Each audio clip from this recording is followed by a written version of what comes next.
Okay, bismillahirrahmanirrahim. Assalamualaikum warahmatullahi ta'ala wabarakatuh.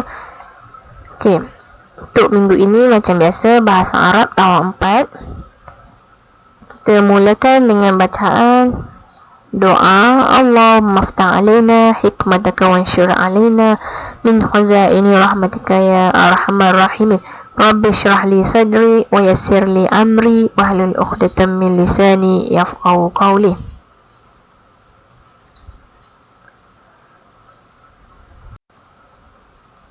Okey, untuk pada minggu ini kita akan masuk kepada ad-darsus salis iaitu mata pelajaran yang ketiga.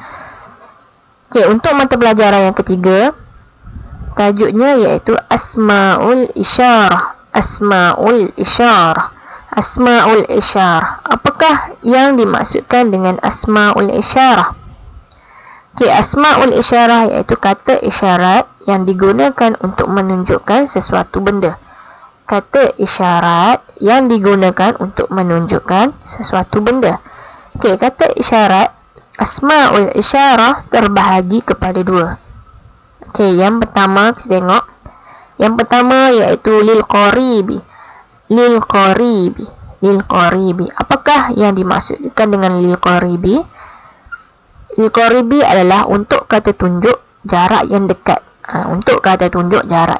Contohnya ini. Kalau dalam bahasa Arabnya iaitu hazi ataupun haza. Okey, yang kedua iaitu lil ba'idi. Apakah yang dimaksudkan dengan lil ba'idi? Okey, lil ba'idi iaitu untuk kata tunjuk jarak yang jauh. Contoh itu. Dalam bahasa Arabnya iaitu zalika ataupun tanika. Tapi untuk minggu ini kita akan belajar lil qaribi dahulu.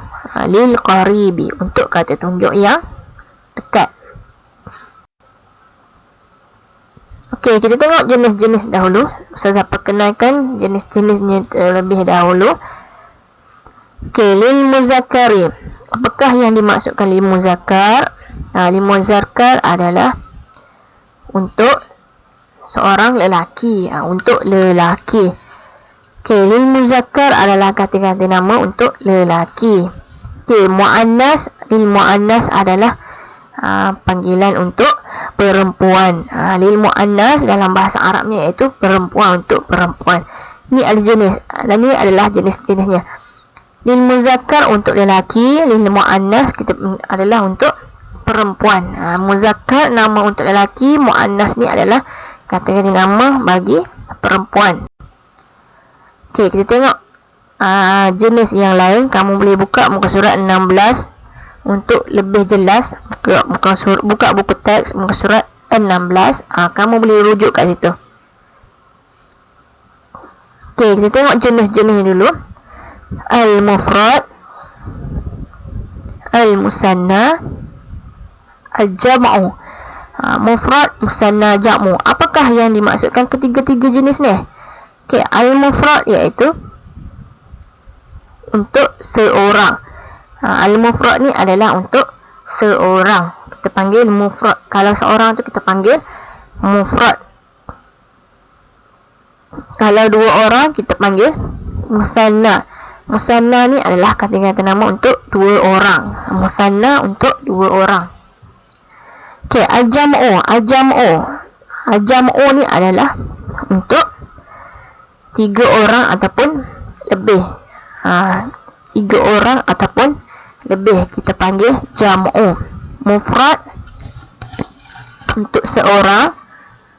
Mufrad adalah untuk seorang. Musanna adalah kata-kata nama untuk dua orang. Jam'u adalah untuk tiga orang ataupun lebih. Okey. Muzakkar adalah panggilan untuk lelaki. Muannas adalah panggilan untuk perempuan. Okey, kita tengok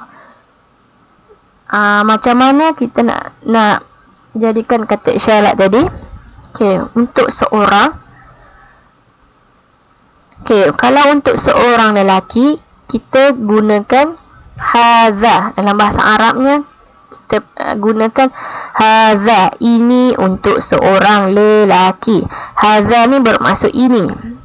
Kata isyarat bermaksud ini. Haza, ini seorang lelaki. Ini. Okey.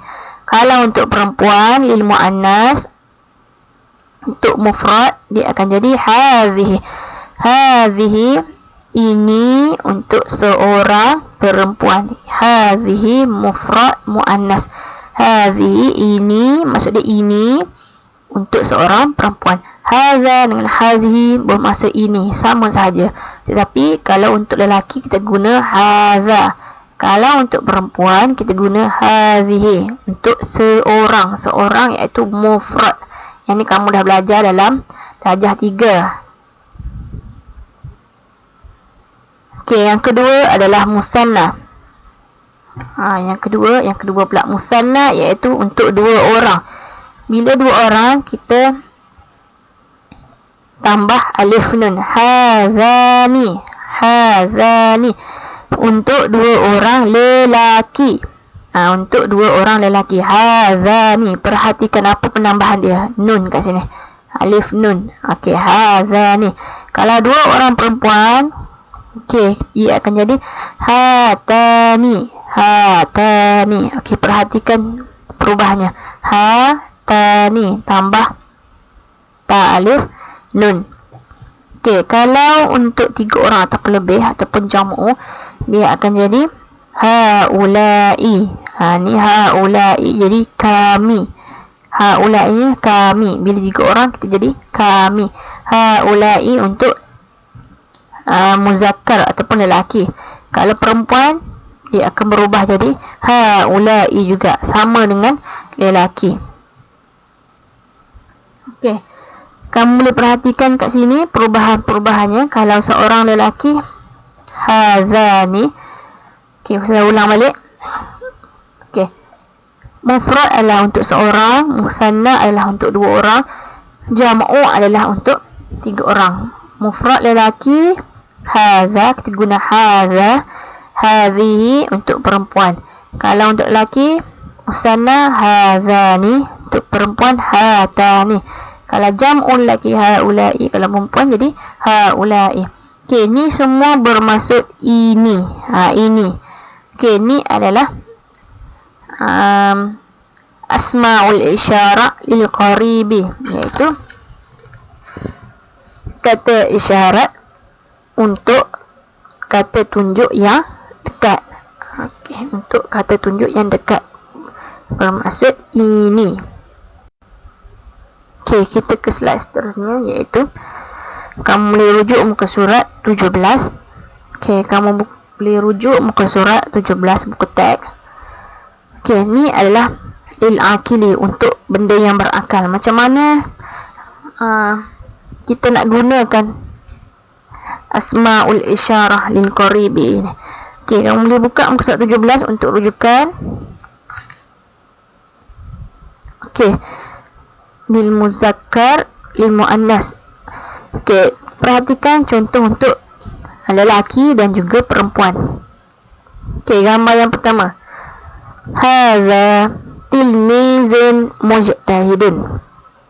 Hadza tilmizun mujtahidun, iaitu ini seorang murid lelaki yang rajin. Hadza bermaksud ini. Ini seorang. Okey, hadza bermaksud ini seorang.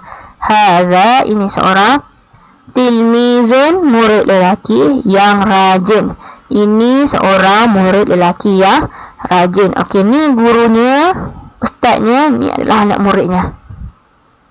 Okey, tengok contoh yang perempuan. Hazihi tilmizatun mujtahidun. Perhatikan apa beza ayat lelaki dan ayat perempuan. Hazihi tilmizatun mujtahidun. Okey, hazihi, ini seorang. Tilmizatun, murid perempuan. Mujtahidatun, yang rajin. Okey, bezanya kat sini kamu boleh perhatikan. Kalau seorang lelaki, dia tak ada apa-apa tanda. Kalau perempuan dia tambah huruf ta dekat belakang ni, tilmizatun. Ta marbutah ni adalah menunjukkan perempuan. secara automatik kat belakang ni pun akan berubah ta juga. Tilmizatun mujtahidun. Okey, untuk perempuan ada penambahan ta di belakang. Kalau lelaki tak ada apa-apa tanda. Okey, ta. Okey, perhatikan sini Ustazah dah tambah huruf ta. Okey, gambar yang kedua. Hadzani tilmizani mujtahidani. Hadzani tilmizani mujtahidani. Okey, perhatikan perubahan tadi. Dia dah tambah huruf nun. Hadzani tilmizani mujtahidani. Hadzani, ini dua orang, satu, dua. Tilmizani, murid lelaki, mujtahidani, yang rajin.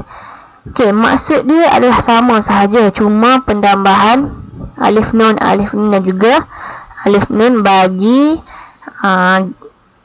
ini dua orang, ini dua orang lelaki. Penambahan dia adalah alif nun. Okey, perhatikan gambar yang seterusnya. Untuk muannas, hatani tilmizatani mujtahidatani. Hatani tilmizatani mujtahidatani, iaitu ini dua orang, satu, dua. Tilmizatani, murid perempuan yang rajin. Maksud sama sahaja, cuma penggunaan tulisan dia, cuma penggunaan ayat dia lain. Tulisan dia berubah. Untuk dua orang kita tambah ta alif nun. Okey, kat belakang ni pun dia akan jadi berubah juga, ta alif nun, ikut yang depan ni. Okey, untuk tadi untuk dua orang iaitu musanna. Yang ketiga kita panggil jam'u ataupun jamak, untuk tiga orang ataupun lebih. Okey, haula'i talamizu mujtahiduna. Haula'i tilmizu mujtahiduna. Ini tiga orang. Haula'i, kalau haula'i ni maksudnya mereka lah. Satu, dua, tiga. Ini tiga orang, murid lelaki. Tilmizu mujtahiduna, murid lelaki yang rajin. Macam mana nak nampak, nak tahu ramai? Ada penambahan waw nun. Waw nun dekat belakang ni. Tilmizu adalah jamak taksir, iaitu jamak yang tidak berubah, ataupun kata ganda. Kata ganda yang tak berubah. Yang ni kena hafal. Yang ni, perkataan ni dia tak berubah, so perkataan ni kena hafal. Haula'i tilmizu mujtahiduna. Okey, yang perempuan kita tengok. Haula'i tilmizatun mujtahidatun. Haula'i tilmizatun mujtahidatun. Okey, haula'i sama dengan laki juga. Haula'i cuma beza dia tilmizatun mujtahidatun. Okey, mana alamat dia atau petanda dia, iaitu penambahan alif ta dekat belakang. Penambahan dia adalah alif ta dekat belakang. Ini tiga orang murid perempuan yang rajin. Okey, alamat-alamat ni atau tanda ni kamu kena perhatikan. Dah kena ingat lah. Kalau untuk seorang atau mufrad, kalau lelaki ni tak ada penambahan. Kalau perempuan seorang ada penambahan ta. Kalau dua orang, penggunaan ini dua orang ditambah alif nun bagi lelaki. Kalau perempuan dua orang tambah ta alif nun. Kalau lelaki untuk ramai ditambah waw nun. Kalau perempuan muannas ramai tambah alif ta. Okey, boleh faham? Kamu boleh rujuk muka surat 17. Okey, hadhihi thiyabun jamilatun. Thiyabun ni adalah kata jamak ataupun kata ganda bagi baju-baju. Ni adalah kata ganda bagi baju-baju. Macam mana Ustazah? Macam mana saya nak tahu? Haza ke hazi? Tengok kat belakang ni. Jamilatun. Bila ada tun, jamilatun dia jadi hazihi. Bila ada tun kat sini, kita letak hazihi. Okey, seterusnya iaitu Hadhihi sayyaratun jadidatun. Hadhihi sayyaratun jadidatun. Ini kereta-kereta yang baru. Sayyaratun, kereta-kereta. Okey, mana alamat dia? Ni alif ta dan ta marbutah. Jadi kita letak hadhihi, dia menunjukkan perempuan. Ayat ni. Tapi ini adalah benda. Okey, boleh faham? Okey, tanda-tandanya tu Ustazah dah tambah-tambah kat situ. Nanti kamu boleh rujuk. Okey. Ini adalah sedikit latihan. Muka surat 22. Okey. Arahan dia adalah uktub hadza atau hadhihi fi daftarika. Tuliskan hadza atau hadhihi dalam buku tulis kamu. Okey, awak boleh print ataupun sama ada boleh print muka surat 22 dan tampal ataupun salin dalam buku tulis dan tampal. Sama ada nak lukis atau tak lukis, dua-duanya boleh. Okey, nak senang boleh print sahaja dan tampal. Okey, ataupun salin sahaja perkataan ni, tak perlu lukis. Okey, contoh yang pertama. Hal, dibuat tanda soal. Tanda soal kat sini, kamu tulis sama ada ini adalah hadza ataupun hadhi. Dia kata tuliskan hadza atau hazi dalam buku tulis. Hadza, hazi. Hadza untuk siapa? Hazi untuk siapa tadi? Okey, ulang video ni dan tengok balik. Hadza untuk siapa? Hazi untuk siapa? Okey. Hal, ini adalah asma'u istifham yang kita dah belajar. Hal maksud dia apa? Hal bermaksud adakah. Okey, tulis jawapan kat sini. Hadza ataupun hazihi samarun. Samarun ni bermaksud dia buah. Okey, samarun ni bermaksud buah. Okey, satu contoh saya bagi. Hal hadza samarun. Hal hadza samarun. Naam, ya. Hadza samarun. Hadza samarun. Okey, tuliskan sama ada hadza ataupun hazi saja. Okey, yang lain kamu boleh buat sendiri. Okey, yang ni pun sama. Salin juga. Muka surat berapa ni? Okey, salin sahaja dekat slide ni. Okey, salin sahaja dalam buku tulis dan tulis jawapan dia. Sama ada haza ataupun hazihi. Okey, sama ada mufrad, musanna ataupun jam'u. Seperti yang saya ajar tadi. Okey, last kali ikmal ati awamira muallimi. Okey, amalkan apa yang perlu amalkan, iaitu mematuhi arahan guru. Okey, ati awamiral muallimi. Amalkan mematuhi arahan guru. Alhamdulillah, rasanya itu sahaja pada hari ini. Nanti kamu boleh ulang-ulangkan video Ustazah kalau tak faham. Kalau nak jelas lagi, kamu boleh tanya secara direct WhatsApp Ustazah. Okey, rasanya untuk minggu ini itu saja. Kita jumpa lagi untuk minggu hadapan. Assalamualaikum warahmatullahi taala wabarakatuh.